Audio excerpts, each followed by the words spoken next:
बिस्मिल्लाहिर्रहमानिर्रहीम। अस्सलाम वालेकुम मेरे पाकिस्तानियों। हमारे हुक्मरान कहते हैं कि हम एक गरीब मुल्क हैं। हाँ, हम एक गरीब मुल्क हैं। हमारी आवाम 70% हमारी जो आबादी है वो 2 वक्त की रोटी को तरसती है, तो हमें ये मानना पड़ेगा कि हम एक गरीब मुल्क हैं।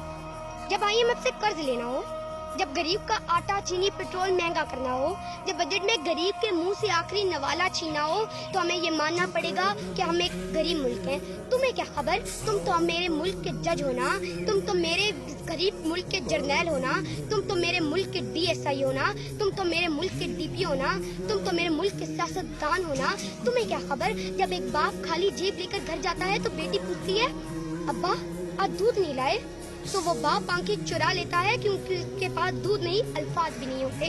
तुम्हारी तो लाखों में तनख्वाहें, तुम्हारे बिजली पेट्रोल गैस पानी सब कुछ मुफ्त, नौकर चाकर सब कुछ फ्री, और उधर देखो तुम एक गरीब मजदूर जिसकी 1000 रुपया तनख्वाह, जिसके अंदर स्कूल अपने बच्चे के स्कूल की फीस भी, दवाई भी, राशन भी, किराया भी, लेकिन वो फिर भी आज जिंदा है क्योंकि वो मरने का खर्चा भी नहीं उठा सकता। कभी तुम्हारा बच्चा भूखा सोया, कभी तुम्हारे बच्चे ने किताब की जगह चूल्हा उठाया, कभी तुमने सरकारी अस्पताल की लाइनों में धक्के खाए, कभी तुमने राशन के लिए लाइनों के अंदर धक्के खाए? नहीं, क्योंकि तुम मेरे मुल्क के सियासतदान हो और हम एक कसूरवार।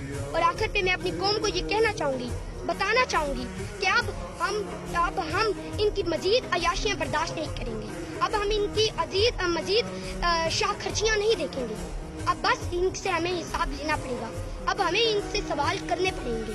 तो मैं अपने आवाम को ये कहना चाहूंगी कि इनकी लैंड क्रूजरों और इनकी फॉर्चूनरों के टायरों तले हमारा हक, हमारा ख्वाब और हमारा कल कुचला जाएगा।